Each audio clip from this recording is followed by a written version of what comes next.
Can you hear me good? Hey, what's up, man? Hey, how we doing? I'm hanging in there. All right, everyone. Welcome to our podcast. This is My name is Austin, and I'm here today with Mike. We're going to be kind of talking about who we are, where we came from, what we do, and why we do it. So, yeah, thanks for stopping by, and thanks for listening. Um, okay, so for those who don't know, we're actually I don't know where to go with this. We're going to have to do a lot of editing on this for sure. Yeah, for sure. I can So, dig it though. I can dig it though. yeah, I mean, we're getting up off the ground.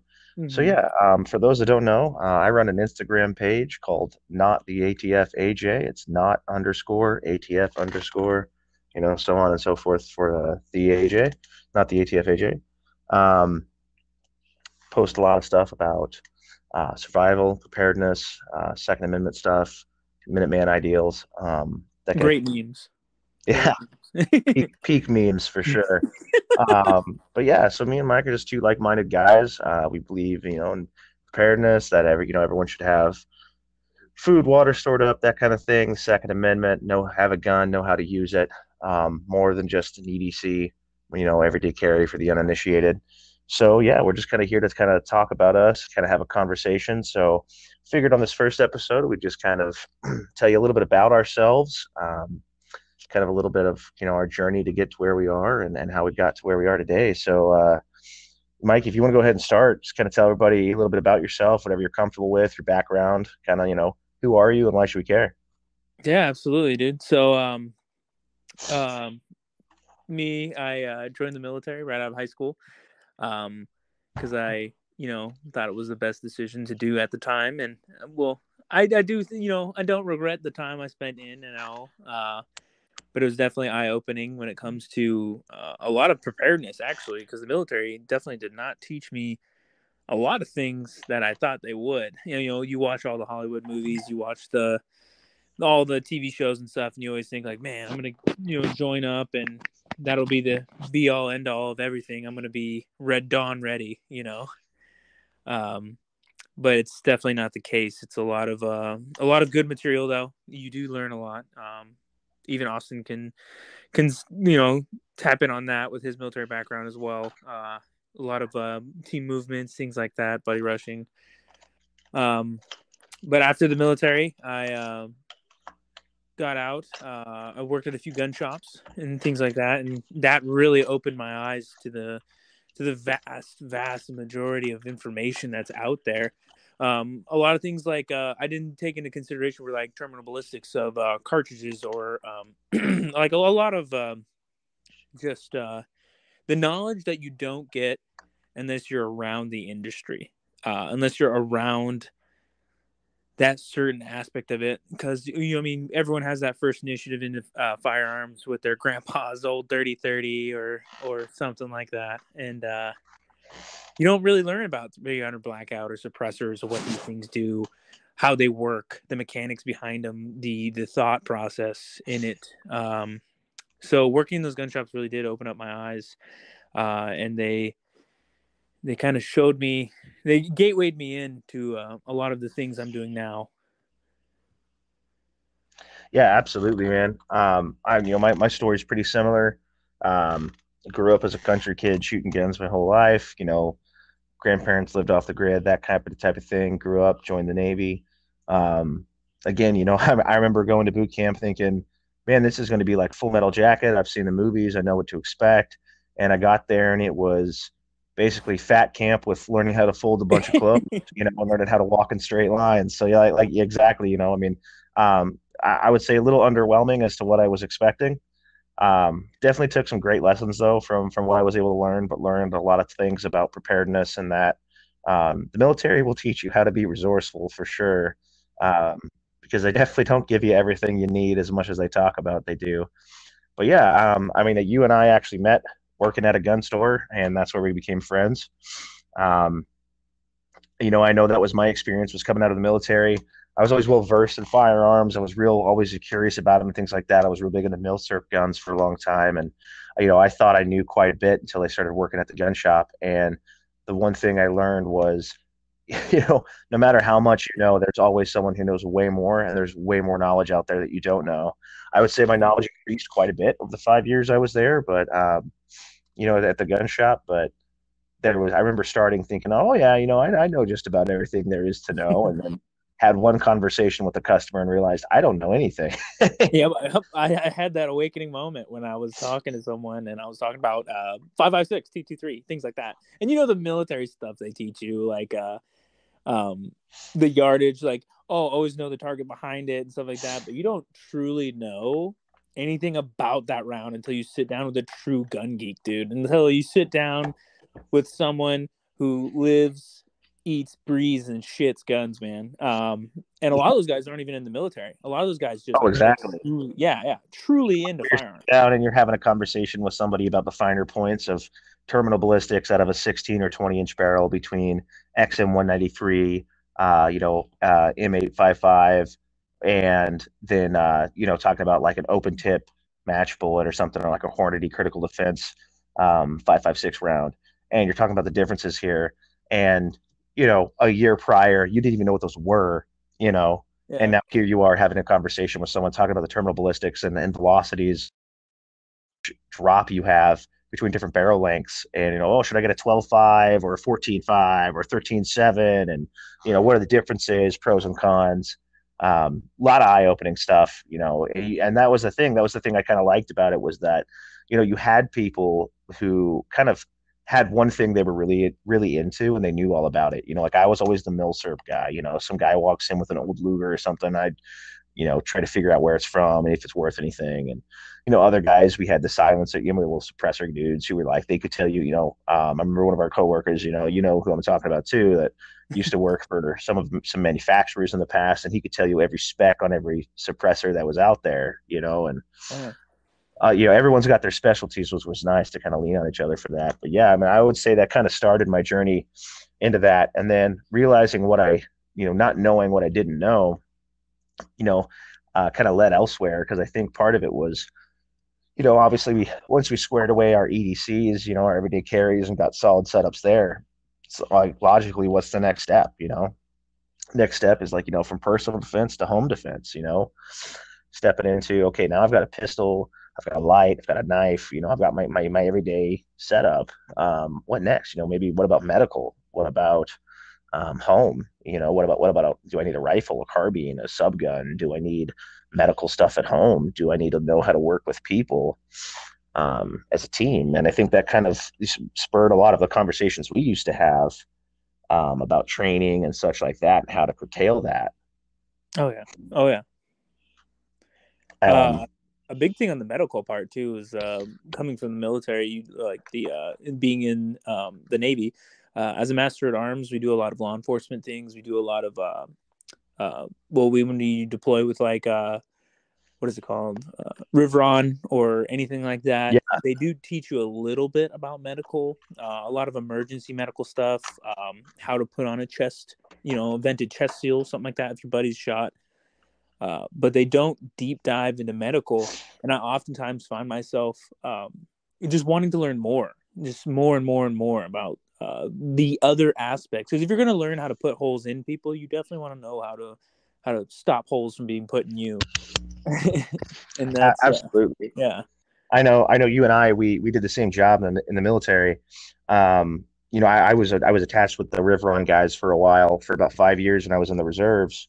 And yeah, that was one thing, was like we would go over tactical combat casualty care. And for those that don't know, that's basically like combat first aid of, like he was saying, how to patch bullet holes, how to fix broken legs, basically how to get someone stable for someone else that actually knows what they're doing to come along and drag them out of the fight. And you go over that a little bit, but you always realize that no matter how much you go through there, it's really not enough. It's not enough for the training. And I think that I would say that, like, when it comes to the gun community, that's definitely a sleeper side of that I think a lot of people ignore. Everyone wants to learn how to be some kind of spec war superhero, CQB badass, but Oh, no one wants to go learn how to put a nasal pharyngeal tube down someone's nose, or patch a broken leg. And I can speak from experience, that you're way more likely to have to use an IFAC or a first aid kit, in a car accident, or a tourniquet in a car accident than you are realistically in a shooting scenario because of the odds of you actually getting in one. Yeah. Yeah, and that's just another step into the whole preparedness idea, and everyone thinks that they're Billy Badass in that moment until it actually happens, and everyone follows the modern day influencer of like Lucas Botkins or like everyone YouTube Grantham, Flannel Daddy, love all their content. I'm not shitting on them at all. Amazing creators.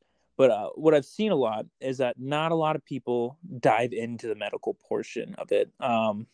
There's not a lot of training there unless you're specifically a medical designated person. So like firefighters, ambulance, EMS, things like that. People have no idea. I knew people that carried IFAKs even to this day right now. They've never even opened it. They've never opened a single package inside of it. They don't even know what's inside there except for, a chest seal and a Band-Aid, Yeah, I know that. I think that's part of the thing is I think, you and I could both attest to, like, when we worked at the gun shop, you would have people come in and their thought process on home defense was to buy a gun, buy a box of ammunition, shoot it once a month at a paper target, and that was good. They had a gun. If a bad guy broke in, they were ready. That was it. No training, no classes, no nothing. And I think the same thing can be said for a lot of people who get into medical stuff. They go out and they, even if they spend the money and they get a good quality IFAK, they spend the $200-300 and they get a super squared away IFAK. Well, now they're looking at it and they're like, well, I spent $300 on it. I don't want to use it, because then I'll have to replace it, spend another $300. Mm-hmm. Mm-hmm. And there is that financial value. And I think, like, part of it is, at least in my thing, there's some cheap, crappy IFAKs on Amazon. They don't have the best stuff. They don't have the greatest stuff. But you know what they're really good for? Training and practicing. You Yeah. know, buy a $40-50 Amazon pack, tear it apart, learn what all the stuff is in there, learn why that some of that stuff sucks, and then why the $300 kit has better stuff in it, right? Because you get what you pay for. But practice, tear the gauze out, have your buddy hold his hand open like a wound and stuff it, Yeah. get And there's so much material out there too. Like big creator I love watching is Skinny Medic. oh yeah, Yeah, Prep Medic, he's another good one. They'll run through it all. They have the whole dummies, and watching it and doing it's totally different. 100%. I just remembering about this. Do you remember while we were working at the gun shop, those kids that came in that were dressed out in their Amazon special tag gear, and the kid was talking about keeping a pack of tampons in his IFAK Yes, so he can start yes, catching bugs. the classic fill the hole with the tampon. Yes. Oh man, The thing is, it's like, I understand the idea that, like, if you had nothing, right? If you're just in like an office building in normal clothes, no medical equipment near you, and you're shot and you need to do something, I get that idea, right? But it's like, the thing I hate about that is that people will genuinely go to that. It's like the equivalent of the just as good argument in the gun world, that they would be oh. like, I don't need an IFAK. I've got tampons. It's like The one tampons, duct tape, and a little bit of weed. I'll be okay. And you're like, I dude. don't think that's how it works, bud.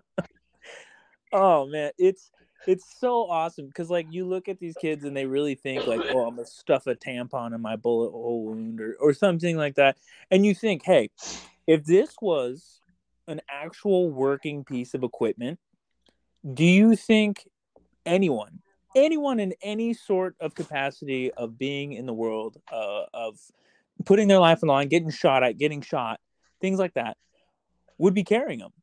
Everyone would be carrying tampons if they worked. Right. That and then that's where I say like the Instagram influencers and shit like that, and they're always buying the gear that they see getting ran and things like that. It does have. It's like, obviously don't run things just because you see it and you think it's fucking cool. If you see a Dana Defense like a little shorty 10-3, super fucking dope. Don't get me wrong. I have those dreams of running around with the 10-3 doing CQB, and just making it look badass. Because that, at the end of the day, cool factor is a huge part. But 300 blackout's a thing. The world's always evolving. It's always coming up. So don't run what your influencer runs just because it looks cool. But you also have to look at, hey, what are some gear that everybody's selling that actually works? Why do I keep on seeing these tourniquets, the normal what are like $30 tourniquets you can buy on any website except for Mhm. Amazon? Do not go on Amazon and buy them. Yeah.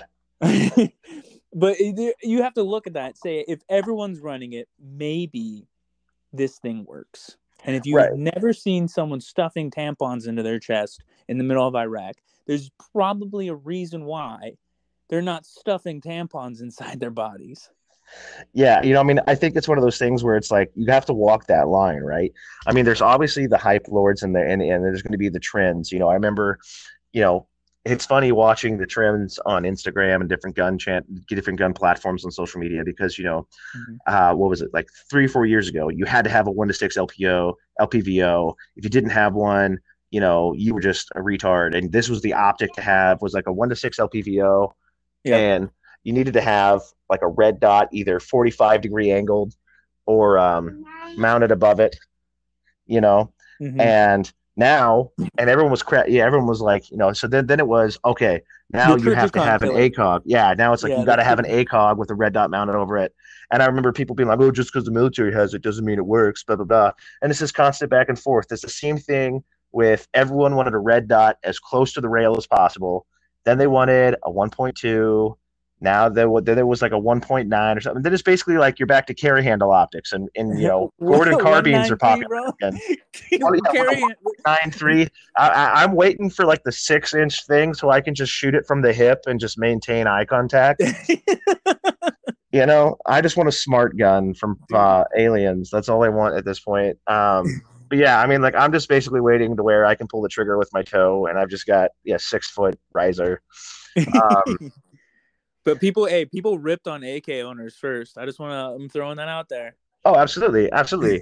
I mean, and that's the whole other thing. The whole, oh, should I get an AK or an AR, and which one, this, that, or the other? And it's like at the end of the day, I don't care, right? Yeah. It's like whatever gun you're gonna run it. Now, my only caveat to that is, and this will kind of lead into our other subjects, if you plan on like building a team of dudes or girls or whatever you want, right? Mm-hmm. That you're like, these are my goon boys type of thing. Like these are, something happens, God forbid, if a realistic scenario happens to where I need help, I want to have a team. If you're the only dude with an AK, that might be okay, but just understand you are the only one responsible for your own logistics. So if everyone else in your team is running 5.56 and you're the only dude with 7.62 by 3.9, you better have a bunch of 7.62 by 3.9 and carry enough on you because I'm not carrying AK mags just because you picked the commie choice. Now, Yeah. it's also coming from a dude who runs a G3. So No, I, I throw me a mag. Yeah, no one's got that. No I one's totally understand. And if you're on my team, guess what? I'm making you carry extra G3 mags because you love me. Uh, so, it's one of those things where it's like, if you want to work in a team setting with somebody, you want to make your own little fire team, go do your drills, go do the Minuteman type stuff. Just understand like you're in charge of your own logistics, and no one cares about whatever debate you're going to go do. But understand if you and your homeboys have 10,000 rounds of 5.56 stacked up between the 15 a year or whatever, hopefully there's more than that. But if that's what you got, and you got one dude with 2,000 rounds of 7.62 by 39 on his own, that's fine. But understand, you better carry a couple extra mags because everybody else might be able to mag swap, but you. So And that also comes down to just like, what's the big thing right now, right? So the big right, thing is 9mm and 5.56. I love those rounds. Don't get me wrong; they're great ballistics, great everything. But in the end of the world situation, what is the most readily available round? And it's going to be those two. Not ripping on doing a blackout or 7.2 by 39. All those rounds, fucking awesome, dude. They're great. They're awesome rounds. 300 blackout suppressed all day for my fucking 007 secret ninja moments. That's what I want to run. It's unrealistic in a team environment unless everyone is a absolutely. gear boy. Yeah. Absolutely. I mean, like you're preaching to the choir on this one. When it comes to guns, like I'm a huge Milsurp guy, right? I love World War II, World War One era history. You're talking to a guy who's got a 7mm Mauser rolling block, a 303 Brit, two other like oddball cartridges. I totally understand the argument that running an oddball cartridge makes you a weirdo, right? I get that. Try like I One of the reasons I haven't bought a Carcano yet is one, I don't want to kill JFK, and two, um, 6.5 Carcano was like $2.50 a round, and I refused to pay that for $199 gun. You know, but yeah, so like I totally understand. Like if the world ends, I'm not grabbing my infield. I'm not grabbing my rolling block. I'm grabbing my AR, Yeah. right? Because Yeah. it's the rifle that gives me the most compatibility with like with if I'm going to run across something, anything, if I'm going to need ammo resupply, whatever, my Glock 17 and my Daniel Defense AR are going to probably get me the furthest in terms of likelihood to run across magazines and ammunition, right? Yeah. Um, And Now, another thing is people are obviously, always that's like an saying, end of the world is collapsed type scenario, which hopefully that will never happen. But you know, if stuff happens, I want to be able to have something flexible. Now, granted, you also have those people that are like, that's why I run a Beretta because the military is running Berettas, and I just wonder what happened to all of those people whenever they switched over to M17s if they went out and bought a 320 for that purpose too, or yeah, yeah. just decided to keep the Beretta. But a lot of people even say like, oh, in the end of the world, like military, they're always worrying about military and what military has and all the things. But think about how many police officers are in our country right now. Absolutely, Um, think of how many people are running that Glock 17, are running that 5.56 shorty, 12 inch build or something like that. You're gonna find AR mags. You're gonna find Glock mags like crazy. absolutely. And that's one thing is working on the other side of the counter, at the gun shop. I mean, like I can't tell you like how many times we box, especially during the pandemic Oh, time period when this stuff was going on. That our Glock counter would run dry all the time. You want a Glock 19? Good luck. You and that's know? also from media, movies, rappers. Everyone's singing about Glocks, man. It's whatever's popular. I remember when, well, I think it was Gucci Man, oh, not Gucci Man, Gucci Mane, or um, what was his name? Damn, the baby. One of them. They all started singing about FNs, and then I Mm-hmm. saw an increase of people coming in. They have no idea anything about these firearms, anything about these cartridges, anything about ballistics, nothing. They just know they heard it in a song. I'm packing my FN, and they came in and they're like, "Hey, I want to buy an FN." Yeah. Yeah. Yeah, Yeah. Well, and that kind of goes into some of the other things I think, especially like on Instagram. I got in a little tussle with another different page. We won't necessarily go into that, but you know, right around Thanksgiving time, there happened to be a massive trend in people posting videos about night vision, right? Mhm. And some of them even go as far as say basically like, hey, if you don't have the money to pay to play with night vision, like you might as well not even be in the game because you're just a liability, right? Um, my counter is like I understand what you're trying to do, right? You're trying to get people interested in night vision, you're trying to get people hyped about it and everything, and like understand like the realistic applications. Totally get that.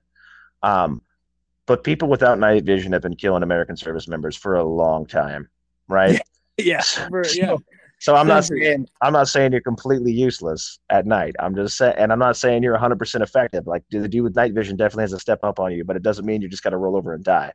But it was one of those things where everybody and their brother that's a big enough page is posting night vision posts. They're all coming about the same time. And I'm just sitting there saying, like, oh, I wonder. Sure enough, Black Friday rolls around. Everybody's got a discount code. And it's like, there are people out there, and I get it. You got to make that bread, right? But just don't buy into the hype just because everyone's talking about it, because sometimes there might be a financial reason behind it. If everyone's posting night vision stuff at the same time, sure, it might maybe be that one person saw it and kind of trickled down the food train and was like, hey, that's a good idea. I should make to put my say about night vision. But when it happens to also be around Black Friday and it's safely one of the more expensive items in like a Minuteman's types kit, like safely more expensive than most people's rifles.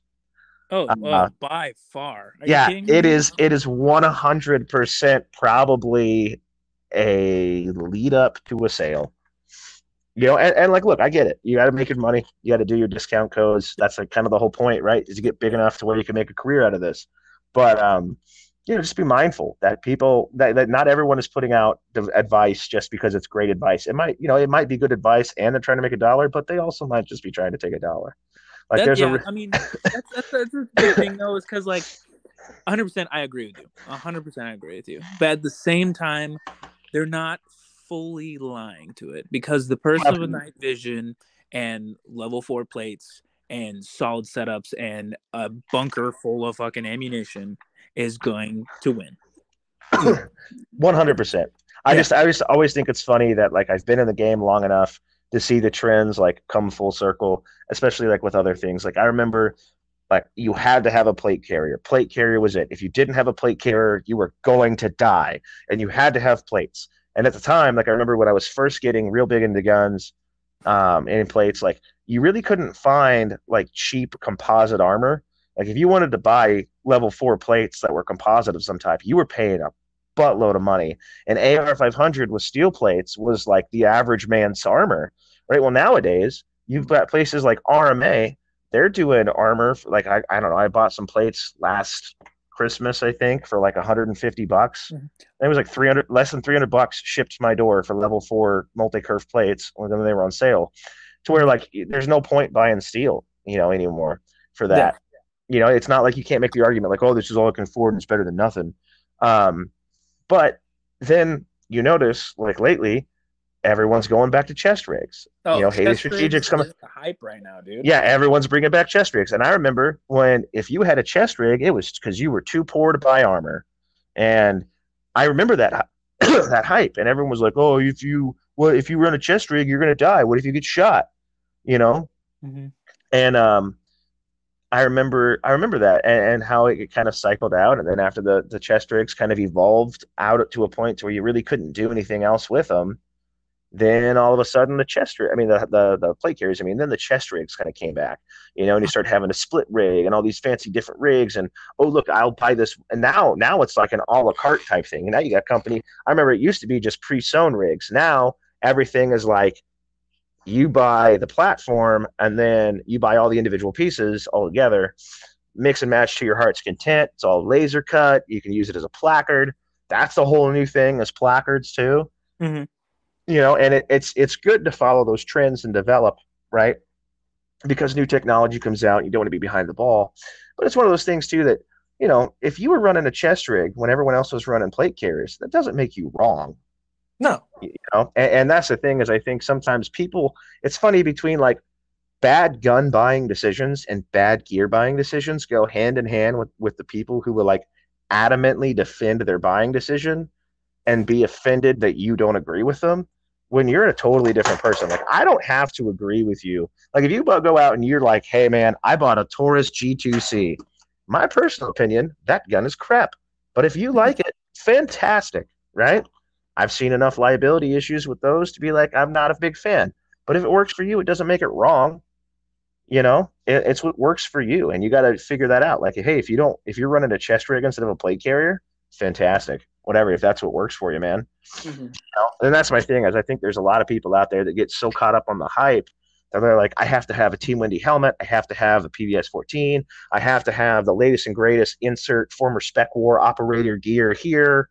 It has to be endorsed by 3 different Spec War guys. If my gear is not the equivalent of 6 Purple Hearts in Kandahar, I don't want it. So, and then a lot of people, they don't realize, they see these people deploy, right? They see these SEAL teams deploy. They talk about their gear. The standard person in America, the average income is around $40,000 to $50,000 a year, right? Yeah. They are not in the financial place as an unlimited $1 billion budget that the military has. Absolutely. I don't know if you follow Bush Platt at all. He's a guy actually I used to know personally. But he runs a great Instagram page. It's Bush_Plaid. It used to be Roadies Plaid before the Instagram nuked him. Yeah, good stuff. So he's got all kinds of oddball Cold War era camos, right? He's a huge camo guy. Goes out and actually, does the kind of stuff we're talking about on a daily basis. Guys out there training, putting in the work. And he did a podcast recently with, I think it was like Fieldcraft Survival. And that was one of the things he talked about was like, look, you're never going to compete as an individual with, making $50,000 with a wife and kids. You're never going to be able to compete financially with a multi, with a hundreds of billion-dollar budget going into military R&D and arming up people like that, right? Like you're never going to compete with that, right? And that you get all these people that are caught up into this to where like I had, you look at the prices of some of these things. Some of these companies, they're asking $50 for just a three mag pouch, Yeah. and if you think about it, okay, let's say you're going to go do the chest rig. Okay, you pay $70 for the chest rig that holds the mags. Now you need a GP pouch, then you get the harness, and all things said and done, you're a couple $100 into this. For some Mhm. people that's doable. For some people it's not, and they have to buy that piece by piece. And my big thing, I think, is that I know with the guys I train with and the guys that we do stuff, and I've posted stuff about there. If you want to see a little bit more of that, you can follow me on Instagram. Um, that our whole thing is like we have one guy who's got his stuff Gucci'd out, Team Windy, this, the Spiritus plate carriers all tricked out, battle belt. He's got all the bells and whistles, the greatest stuff. He's probably wearing plus his PV14. He's probably PVS14. He's probably wearing close to 10 grand in kit. Oh And yeah, I've 10, I've got a 15. yeah, I've got a video posted of him doing buddy rushing. I'm up sees me on down drills with a dude who showed up to train with us who literally had an AR and mags in his pockets. Yeah. Like I think sometimes people make the excuse not to train because they don't feel like they have the gear, or they might feel intimidated by not having necessarily like the coolest stuff. And it's like I I made a post the other day about my winter training. I didn't have a winter camouflage. I literally took a Tyvek paint suit, spray painted it like a leafy pattern, broke it up to make it look like kind of a knockoff of kind of some of the winter camos I've seen. Hmm. Threw that thing Like on. some like some Red Dawn, like the Yeah, old for 80s real, like movie. some old Yeah. school stuff, and it worked pretty well actually. And it was like, look, I've worked with what I had. I had a $20, or I don't even know if it cost that much, like Tyvek paint suit left over from painting my buddy's house on a Hmm. Saturday. I had that spray painted a little bit. It's fairly waterproof. It's not perfect, but it works. Like, Absolutely.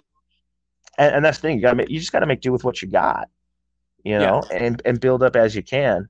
How many times have we had that conversation where we're like, you don't need the $2,000 rifle. You need $1,000 rifle with $1,000 in training. And mark my words right now. Daniel Defense, all that stuff, they're on their way out. The only reason they're not on their way out, they'll never be out. They're always going to be the biggest manufacturers of firearms, the most expensive gear in the world, man, because people love them and they're great quality. Don't get me wrong. I have a Daniel Defense in my possession right now. I love Daniel Defense. I love the way they are. But with creators like Lucas Bakken, I'll keep on throwing him out there. He's doing a lot of reviews on PSA rifles right now. And my relationship with Palmetto State is not the best. I don't like them very much because I think they mass produce and they don't quality control the way they should. Now, do they make a rifle that will work and for most people be exactly what they're looking for? That cheaper $800 rifle? Absolutely. They're phenomenal in that case because great price point, and they can get you into the door of just owning this firearm. Do I think they're the best quality in the world? No. I mean, I've seen a few keyhole and I've seen a few not work how they should. But I, I guarantee you, their sales are going to go through the roof because you have these bigger creators that just do gun videos, like shoot them up, and they, hey, look at this rifle, this, that, um, Absolutely. and it pushes them. Well, I think that's part of the thing, is they've built themselves up and to be such a brand that they're kind of the AR for the everyman, right? There's nothing too fancy about them. You don't need you get super crazy on it, and they increase their quality as they go, and they add more offerings for a little bit more money, and they've gotten better over the years. I think like the big thing is you know I agree with you as far as the quality control. A lot of the guns that we would get into the shop were direct from factory PSAs. And that's the thing, is just when you mass produce anything, you're going to have stuff that falls through the cracks, or your quality control might suffer here or there. The ones that work tend to work really well. The ones that don't, it tends to be pretty stupid failures that, the quality. And so it's just hit or miss. You either Yeah. get something really awesome or you get something that's terrible. But that's the thing, is I think that, um, that's going to be I think that's the kind of the thing moving forward, is they're going to kind of really I think they have taken over, and I think they will continue to take over that entry level market. I think when you have a company like Ruger or Smith and Wesson, who offers like the Ruger AR 556 or the Smith and Wesson MMP 15, and they're offering that for $700 with, an old school A2 style handguard, and just real cheap, mil spec style furniture. When for $500 you can get material wise the same rifle with a pick rail, full length M lock, and some Magpul furniture on it. Well, that's all the upgrades you're going to turn into that anyway, and you're coming out $2 a head. And quality wise, as far as materials, like you're getting the same rifle. Like the QC might be a little better on the Ruger and the Smith, but other than that, I mean, they're almost identical. Yeah. And I think that's part of the thing moving forward is, it's like you could tell someone you could kit out a rifle, especially when it's really hard to compete against a company that's able to be like, hey, we'll give you 10 mags and a red dot for like $100, ship it to your door or whatever, right? And maybe that's a little exaggerating on there, but they've got stupid, crazy deals on there. Or they do stuff like that. And just throwing this out there, we are not sponsored by anybody. I just want to put that out there. I'm not singing their praises because they're giving us money or anything. I'm just being real. But even with that, like I think Arrow is catching on a lot more, too. And I think people are becoming more aware of them. I know we sold a lot of them in the shop. I know I've got a couple lowers that are Arrow. I have no problem with them. And I think they're another alternative to where if you want to go a little bit higher, but you don't want to spend a ton of money, they're a great way to go if you want to build. Now, okay, and I will throw that one out. A lower is a lower is a lower. It absolutely, does not. Absolutely. I think that is one funny thing that we always ran into is you and I have that mindset where a lower is a lower is a lower. Some people are picky about that. Fight me in the comments. I don't care. Right. Poverty Pony, Anderson Manufacturing people out there. I'm ripping on you, though. You guys are poor.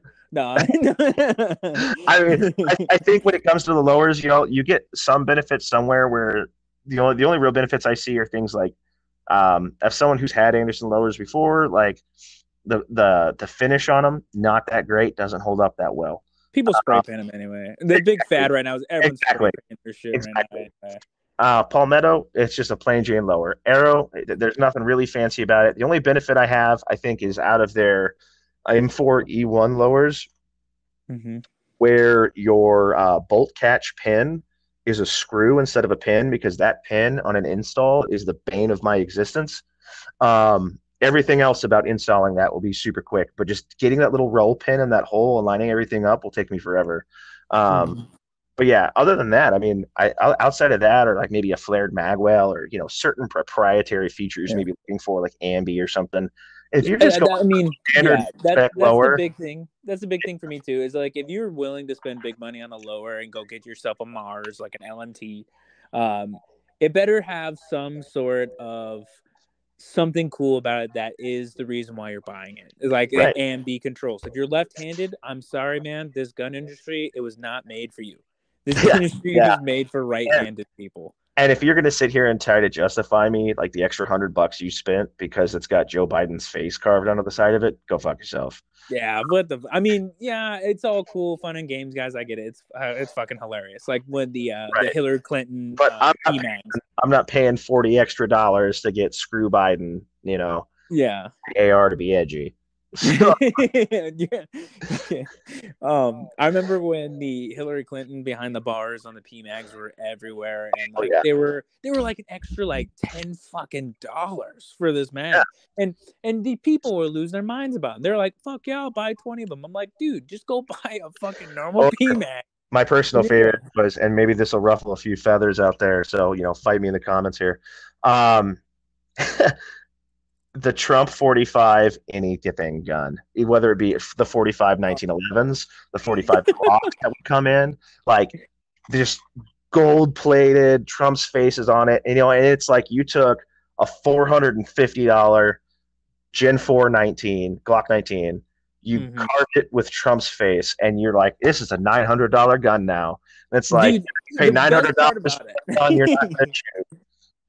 The best part about it is I'm pretty sure it wasn't even the Glock. It was obviously a Gen 3 Glock frame. Yeah. But I'm pretty sure it was the PSA dagger. So it was like in-house made. Like gun that sells for $300, put Trump's face on it with a little bit of fake gold, and now you're paying $900 for something you're going to show off to your pissed off uncle when he comes over for Thanksgiving because he's a liberal that doesn't like guns. I mean, I applaud the audacity. I like it. I'm down. But it's one of those things where it's like, bro, you could have spent that money somewhere else. But anyway, yeah. So And I think, this will definitely piss off people in the comments, but Trump didn't like your Second Amendment. I'm throwing oh, that. dude, yeah, don't even get me started. Like, I think my biggest thing is like, so when people talk about being a single issue voter, like 100%, I'm a single issue voter when it comes to guns, right? Because if you'll take my guns, you'll take everything else.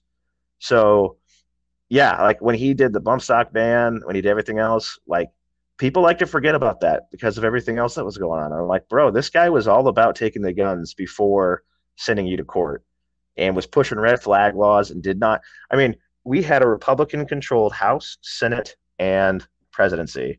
We should have been picking gun legislature like a Taco Bell menu and being pro gun across the board. I should have an M240 right now in my house, right?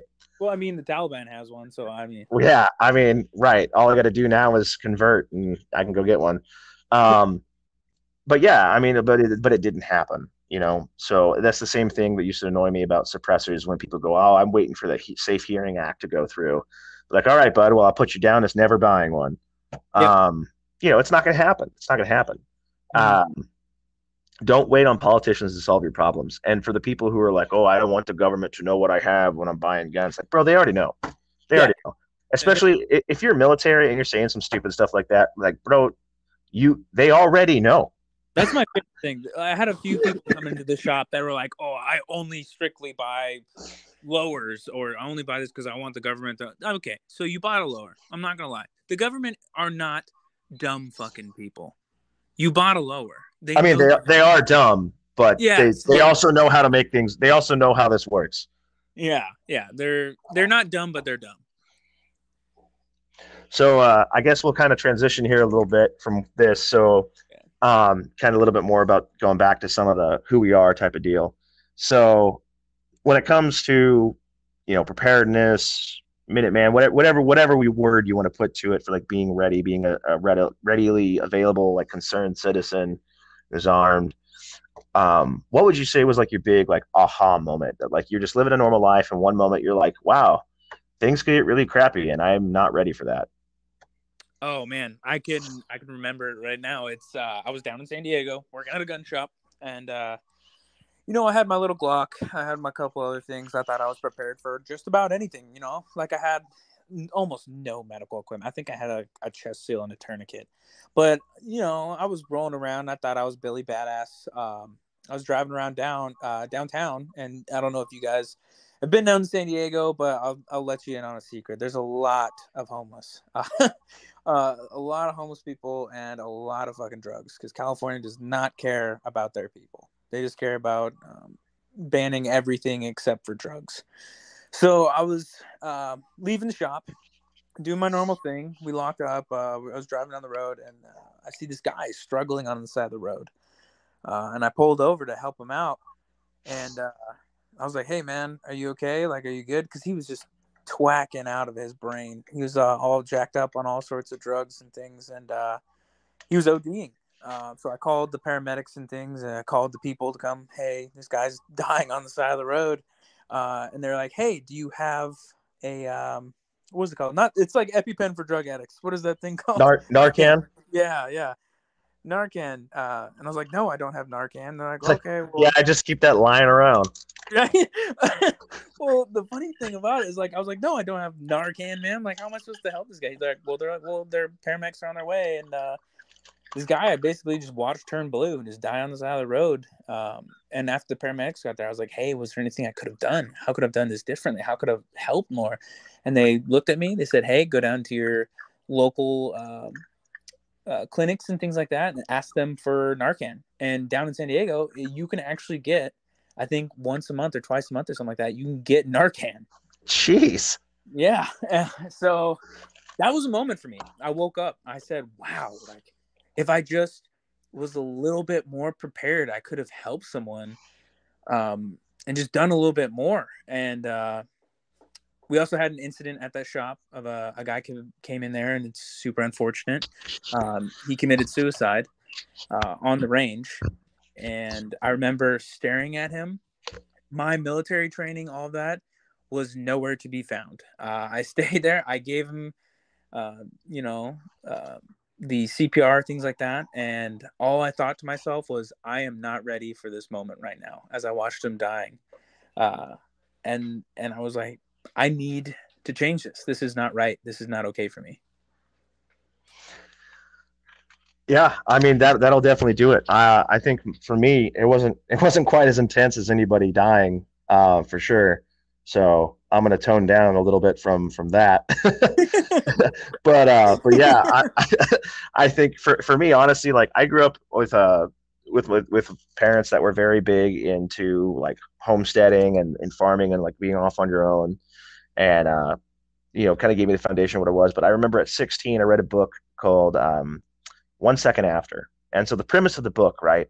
It's a guy in a small town in North Carolina, and it's an EMP goes off, and it's basically 1 year of living in this town after an EMP go off. And I didn't even know what an EMP was at the time until I read the book. And for those who don't know, so EMP, electromagnetic pulse, basically if a nuclear explosion happens, it creates an effect called an EMP that basically um, wipes out all electricity that all modern electronic devices. Basically, what it does is it's like striking your house with lightning and not having a surge protector. It just overpowers all the stuff, just wipes it across the board.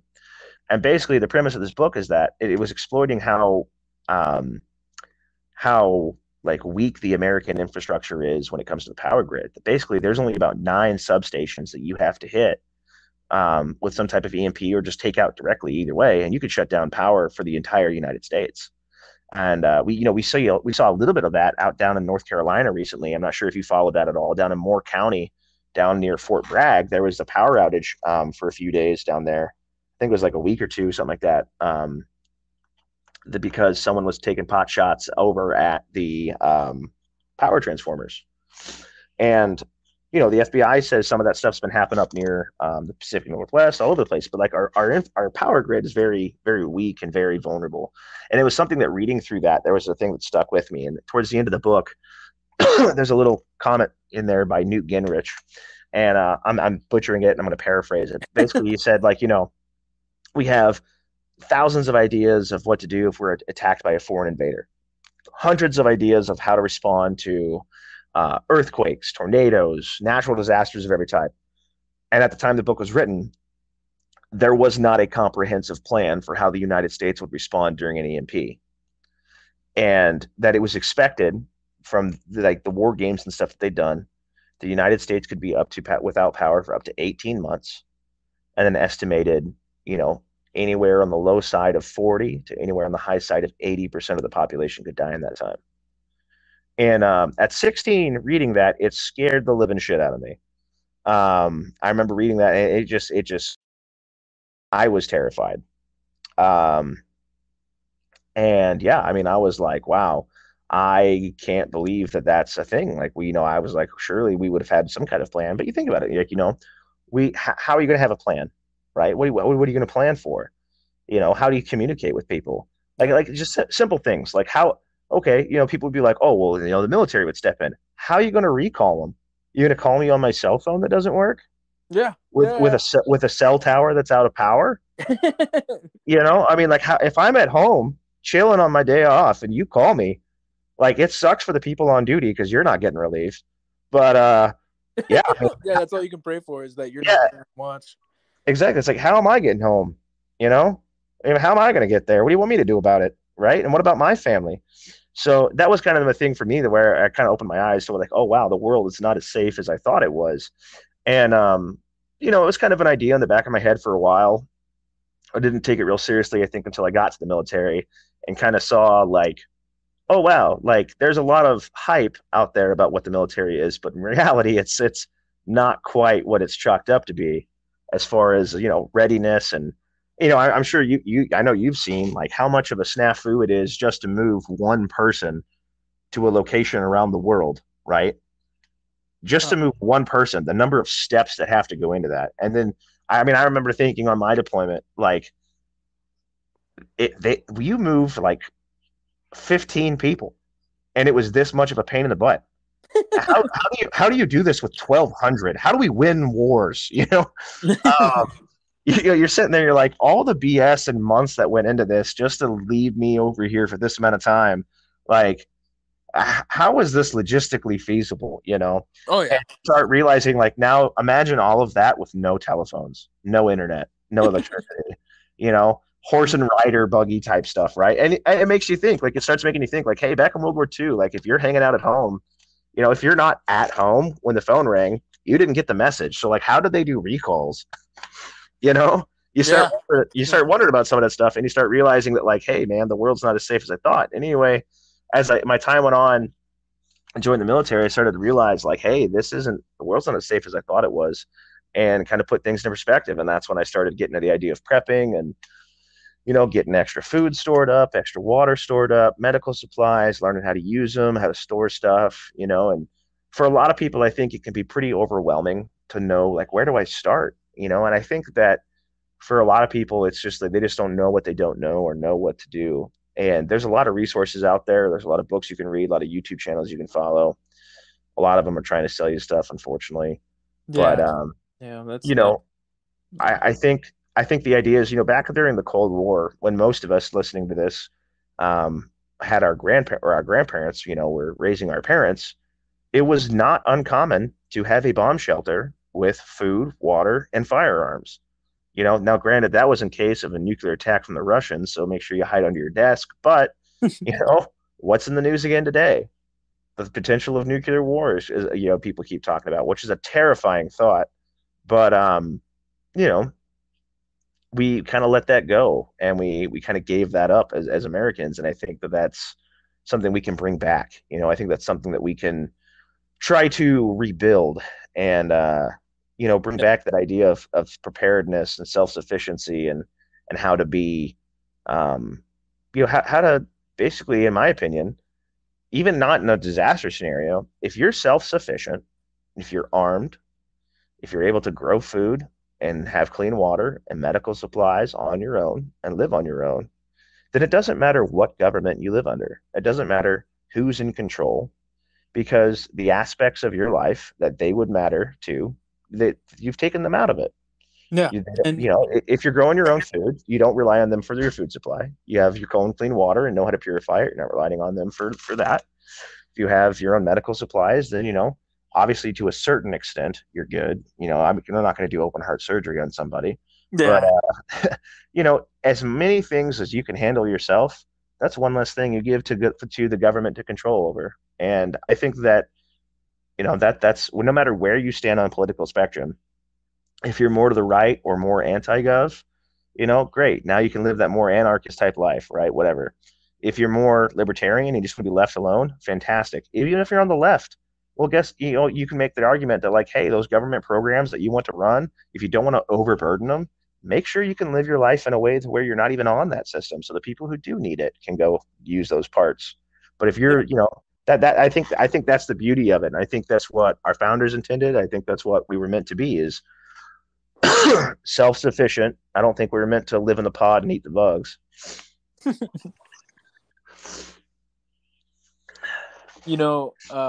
I would have to 1,000% agree with that, man. I don't know how far I would want to take it, because 100% I want to be self sufficient in my own ways. A lot of that.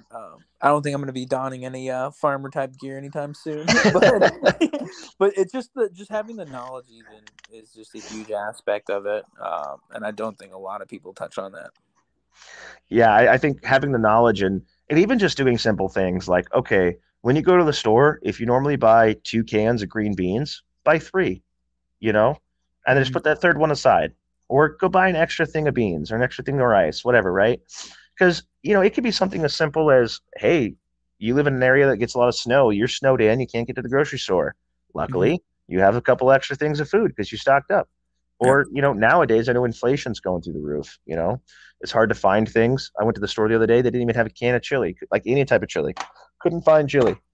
Um, but I had some at home and I really wanted chili. So look, I'm good, right? And it's little things like that, right? Where you can go to those survival food companies, whatever, you can do that, or you can just go buy out and buy a little bit extra of what you normally would anyway. Spend an extra $5, get a little extra something. My kid eats spaghetti like it's going out of style, right? So every time I go to the store, I get like they have 3 for $5. I get 6 for $10. So because I know that whatever I get, he's gonna eat more. So I'm just gonna get more of it, right? And I always that way I don't have to be like, oh crap, we're out of spaghetti. But it's little Uh, things like that like, yeah, especially as times get hard and money gets it's hard to decide where it needs to go. When you have that food stored up, that's a couple extra dollars to get to go to the things it needs to go to, and not necessarily towards your shopping bill that it has to go to. Or if there's other things you need to shop for, you don't have to split that money between food now, which is nice. yeah. And I, So and I fucking hate fucking saying it. I hate saying it because I hate people talking about it because it's just the most beaten dead horse ever in existence. But no one saw this COVID shit happening. And if everyone just had that little bit of extra at home, mhm. maybe there wouldn't have been so many shortages at stores. Maybe there wouldn't have been so many people scrambling to get a little bit of food, just the last loaf of bread. I mean, I know you and I talked about this. I mean, I remember people fighting each other for toilet paper, or, getting sent pictures from my buddy at the grocery store where the entire food aisle is empty, Yeah. and it's like, people, come on. I get it. We might be shut down for a bit, whatever, and so much for the 2 weeks to stop the spread. But, it was one of those things where No one saw it coming. No one. exactly. No, no, yeah, and no one saw it to the extent that we were going to be under for that long. And I think that's the thing. I was like, when we started seeing shortages and prices go up on everything, I mean, like working at the shop, just firearm related wise, right? Thank 9 God. Yeah. Oh my or gosh. Like 5.56. how many times we would get it and then immediately run out. Yeah. I always one of those guys that this comes from the prepper side of me. I always like to have 1,000 rounds stored away, and that's my zero, right? And then anything on top of that, that's stuff I can do with.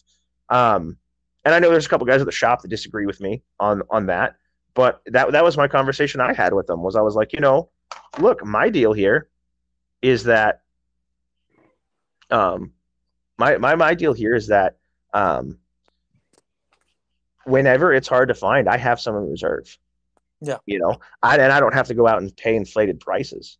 You Yeah. know, I mean, 100%. like even with some of my oddball stuff, I know like I like to try to buy in bulk. I know whenever I bought my 303 British, the last time I bought it, about 500 rounds of it. I don't shoot it that often, so I still probably have about 400 rounds left. That was years ago, but um, it's things like that where it's like I like to have a bunch on hand of whatever it is, because then I don't have to worry about it. I don't have to be like, oh crap, I would need to go to the range with the boys today, and I need to go spend my paycheck on 2 boxes of ammunition. I mean, I remember it got to a point where 308 was cheaper than 5.56, and I was like, screw that. I'm just going to go shoot some Tula through my G3. Just eat some steel, baby. Yeah. I was like, the Germans made this space magic for a reason, so we're going to go test her out. Because nothing says America like shooting Russian ammo through a German gun. Yeah, I mean, all the way down to it, man. Whether you be on the spectrum of anti everything, or the world is coming to an absolute colossal end, and I need to be at the very front row of it all ending. Just being a little bit more ready is not a bad thing for any circumstance out there. Absolutely, absolutely. I mean, I look at it this way, right? Whether you're anti-gov, pro-gov, like you're an anti-government person, you're a big government, small government, whatever, right? The government's got its own problems. We all have already seen they're not as efficient as we would hope. You can look at any natural disaster that's happened to see how slow the response is, right? Yeah. So even if you're someone who I don't necessarily like to think that the government's going to solve my problems, but let's say you are. Let's say you're more on board on that train. Well, if you can solve your own problems, that's one less person for them to worry about, and they can take care of the people who weren't ready, right? And trust me, they're going to be those people. I mean, look at Florida. You have hurricanes happen on a daily basis. I mean, no, sorry. Let me rephrase that. That sounds dumb. You have hurricanes happen on a yearly basis. Sorry. Fairly regularly, right? And yet there are people who will hear it coming. They will know it's coming. Everyone else will go to the store. They're buying sandbags, they're buying water, they're buying food, generators, whatever. And you got some Yahoo who's waiting until like the day of, who's like, oh, wait, that storm looks pretty bad. Yeah, he's got a case of White Claws in the fridge. He's good. Yeah, he's got a case of White Claws and he's knocking on your door hoping he can hang out. And it's like, come on, man, you knew this was coming like the rest of us did. I think that's part of the thing for me is it's one of those things where it's like, I look at it like, look, man, if I have extra food, water, whatever, all this stuff, right? Things go south, I'm prepared. I lose nothing. And if they don't, worst case scenario, I've just got extra food. Because, Yeah. like, you know what you could do with extra food if nothing happens? You can eat it. You don't have to go to the store for 2 weeks. That's Yeah, awesome. exactly. Maybe you want to spend a little money to splurge on yourself, right? Like I had a buddy of mine in the Navy who he was the kind of guy who we don't get paid a whole lot. We're E2s, you know. He'd go drop $1,000 on a new gun and eat rice, beans, and taco seasoning for a month. But he had a new gun and he could do that because he had food stored away, right? So you make those sacrifices for the guns you want. Um, but yeah, I mean, that's the kind of thing is like if you got to cut back somewhere for something, well, there's a quick, easy way to do it. But yeah, I mean, I think it's just important all around to get people in the idea that like being a responsible citizen doesn't mean just owning a firearm, right? Like that's the first step. For Yeah. then you can learn how to use it. And I think we'll get into this in maybe some later episodes. Um, learning how to operate with people as a team. And I don't want to use those words because I sound like Mike Glover, but learning how to function as a team with each other because you and I took some buddies of ours out to the gun shop, and you and I have done this a little bit in the military, with buddy rushing or ever bounding Overwatch, whatever you want to call it. Basically, I'm up, he sees me, I'm down, shoot, move, communicate, right? Mhm. Where person's shooting, the other person's moving to cover, then they start shooting, that person moves to cover, so on and so forth, leapfrogging, whatever name you want to have for it. Yeah. And you and I have done it a lot in the Navy with what we did in the Navy, and had a lot of experience doing it. And then we had our buddies do it, and the biggest thing we noticed was no one was talking, no one was communicating, or they were talking Okay. very quiet. Moving, Yeah, they're move. afraid to hurt each other's eardrums while they're blasting off fucking rifles. Exactly, and that was one thing that we had to get them to understand was like, look, there it's loud. You have to communicate. You have to yell. You have to scream. You got to talk to each other. You got to like keep each other, look at each other. And that's the thing is like, I don't have anything against anyone doing like one-on-ones or split times or build drills, anything like that. I think that's great for your own personal skill. But I think that there's a lot of people that only train on their own and that's all they focus on is how quick can I get my gun up and put 8 rounds in a target. Like that's fantastic, that's awesome, that's a cool skill that you have. Yeah. But we took people like that and we put them in a team setting and they collapsed entirely. Yeah. No one knows how to talk. No one knows how to do anything. Exactly, and it's one of those things that like I think you gotta practice. You gotta find some guys, go out in the woods and go do hood rat stuff. You gotta practice. Go do uh, gun shit. yeah, exactly. It takes time and it takes a learning cycle to learn how to do that. And the same thing goes back to like I was saying about I think there's a lot of hype based on influencers, right? Of looking really cool on camera when you're shooting. And don't get me wrong, I think that's super cool. Looking cool is half the battle, right? Cool factor, Uh, dude. Cool factor. That's how you drop exactly. bodies right there. Exactly, right? When you got an army full of Chads, like you already won. Um, but yeah, I mean that's the thing is it's like I was just reading somebody's post the other day. I can't remember who it was, but they made it. I think it was a Reaper or something like that. Um, they made a really good note where they said, did you bring enough ammo to sustain yourself in a gunfight? And the thing is, if you train constantly to do these drills from your EDC, like to draw from your holster and dump like a whole mag, on a bunch of targets real quick to get like the quickest time and split times, like that's really cool from like an EDC concealed carry scenario type of deal. But if you were to take that further into like you're getting into a firefight type scenario, if you're just training yourself to shoot really fast, you're going to be out of ammo really fast. Mm-hmm. Four You know, mags goes real fast. Like 4 mags of 30 rounds, man. You it think, goes oh, this quick. could last me all day? No, it'll last you about 30 minutes. Yeah, I mean 30 seconds. Yeah, yeah, yeah. I mean it'll go quick. If you're just used to like mag dumping into trash, like yeah, you're gonna dump those rounds. And it's funny because it reminds me. I know TFB TV did this years ago. back when Miles used to be on there. He used to do all the different like gun law videos in different countries, and he did one where I think it was Miles anyway. It might have been the guy before him, but they did a video where they showed buddy rushing as a squad at a squad level with ARs and a 240, and then they did it with M1 Garands with World War II reenactors and a 30 cal machine gun supporting them. And it was interesting to see the difference in the rate of fire. Because the guys going out with ARs, everyone's got chest rigs or plate carriers rocking 6 or 7 mags, right? Mm-hmm. And by the time they get to the objective, which was 200 yards away, more than half of them are on their last mag, right? So you're talking about dudes expending upwards of 200 rounds, right? In that short time span. Meanwhile, they go back to the M1, the guys with M1 Garands, one Thompson, one BAR, and a 30 cal machine gunner, right? And the rate of fire was so much slower. Mainly because, it's still semi-auto, but you only got 8 rounds in that mag, right? Yeah.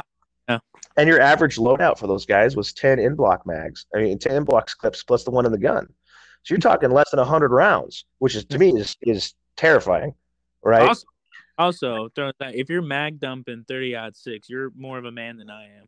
100%. Yeah, that or you just don't have a shoulder anymore.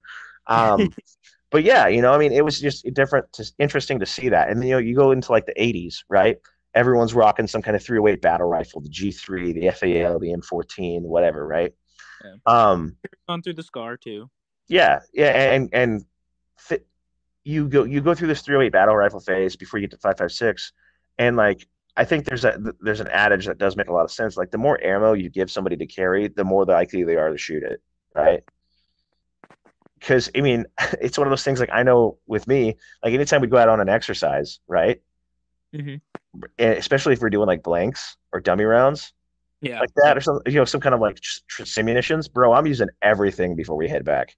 I'm not coming home with any. No, 100%. Like if you tell me like we're about to FinX in like 30 seconds, bro, I'm about to suicide, start charge, mag dump my way into the enemy. Like I'm dumping everything, right? But this thing is like, if you're sitting there and you're like, oh, bro, I got 300 rounds, I can just lay hate all day long. You're gonna do it, right?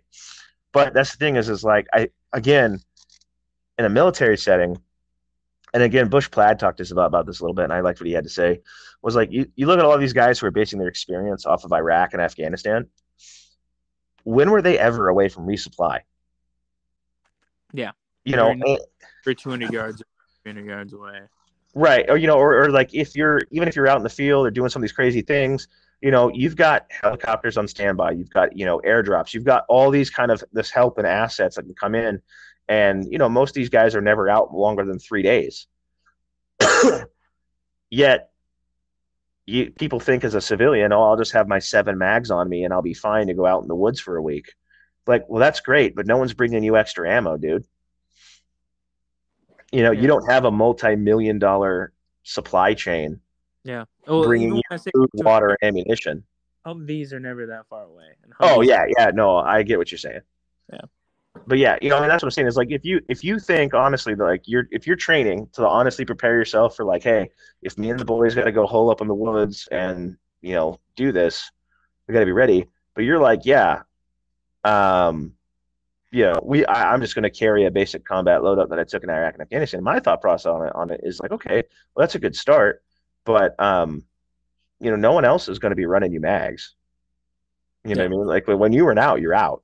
So I would hope you would have more than that, either in your pack or with you or in a pre-staged location, whatever.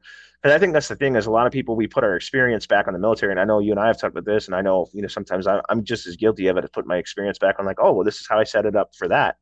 Well, yeah, but I had millions of dollars of equipment behind me. And if I forgot something or if something was left behind, like it was easy to replace and get, I didn't have to worry about as much because I didn't need to be as self-sufficient because I had an entire system behind me, dummy proofing my way through it and ensuring that I had what I needed. Yeah. Yeah. Whereas as a civilian, like you're on your own, you are your resupply, and I think that sometimes people forget that. And, everyone wants to have like the cool badass plate carrier with the 3 slick mags, blah blah blah, right? And I mean, honestly, I think as a civilian, I think it's great to have all that stuff, but I also think it's good to be realistic because I think you got to learn, and that's why like you got to test out your gear, right? If you're gonna have a plate carrier, fantastic. Don't just throw it on for 15 minutes while you're taking Instagram pics, right? Yeah. Go go hike in it, right? Flannel Daddy is a huge guy I want to throw out there because he was in one of his videos. It's a joke, but he has the beginning where he opens up. He's like, "What do you mean you have a headache because you were wearing your helmet for more than 2 hours?" Yeah, exactly. Exactly. Yeah, 100%, 100%, man. And that's the thing is like for people who may not have had that opportunity to do something like that before, you know, it sucks and it's something you just got to get accustomed to. And that's like test your gear, go try it out. I mean, I can't tell you how many times. Well, I only did it once because I learned my lesson, but the first time I did my winter overnight, so the guys I train with, we go up to a buddy's property up north, and we camp out, right? And the only rule is you can't bring a tent. You can bring tarps and things like that, but you have to make your shelter. You just can't bring a tent. One guy cheated and brought a hammock thing one year, and we all kind of gave him crap for it. But we all made our tents and everything, right? And the thing I learned was the boots that I brought, which were one of my military issue boots, supposedly cold weather boots. The snow, it kept the snow out for a while, but once my boots got wet, they froze and my feet were freaking freezing. And I was constantly basically kicking the coals of the fire like all night, and replacing my socks pretty regularly. There's one thing I learned, like these are not the boots for this, and if they are, I need gaiters, right? Yeah. But without going out in the snow and testing them, I'm doing that for like all day. Like if I'd been out in the snow for 2 hours, like normal when we go out to go shoot or something, it's not a problem. They don't really get that wet. I don't really get that cold. But when I'm out there all day and I stop moving, all of a sudden I start feeling things and seeing where my gear's failing. Or, we'd hike up there with all of our kit.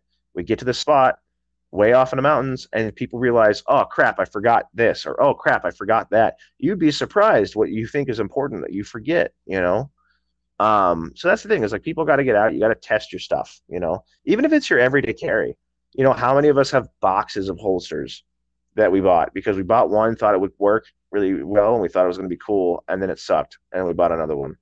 Or, Yeah. or you do like everybody does. You buy a gun, you carry it. Then you buy a flashlight, and you carry that. Then you decide I should have a flashlight on my gun. And you put a flashlight on your gun. Now you need a new holster. And you just got to play with it. But yeah, I think that's the thing. It's the biggest thing for me, and what I'm trying to do, at least with this podcast and with Instagram, is like, look, I got a little bit of military experience, but I'm just an average dude. I've got a wife, 2 kids. I don't make a lot of money, right? As far as like, I mean, I'm in that average American income range, right? Yeah. And if I can find the time to go out and go do this and find the funds to do what I need to do with it, like so can anybody else. Like that's kind of my thing is like, don't let there be an excuse stopping you from doing this, right? You got to make the time. If you have complaint, if you're worried about not having time with your loved ones, bring them with you. Make it a family thing. Go hike together as a family in the woods. Like it doesn't. Not everything needs to be shooting and scooting. Like go make your range time, sure, but if you got like a go bag or a backpack, you throw that sucker on. Go for a hike with your wife. Go drag your kids through the woods to get them off their iPads. It's like it doesn't all have to be like I have to make sure my family's Rambo. You can just make fun with it, like go on a nature walk with your kids with wearing your Alice pack or whatever. Just Yeah. go out and do something, make yourself a better person. Yeah. 100%, man. So anyway, I feel like we're kind of coming to a close for this first episode. So for any of you still hanging around, again, I'm Austin, and this is Mike, and thanks for listening. Yeah, thanks for tuning in. Thanks for just sitting down and listening to me bullshit for a little while. Yeah. So hopefully enough of y'all like this that we decide to do a second episode. All right, man. Thanks for having me on, man. Yeah, no problem, man. Thanks for being here.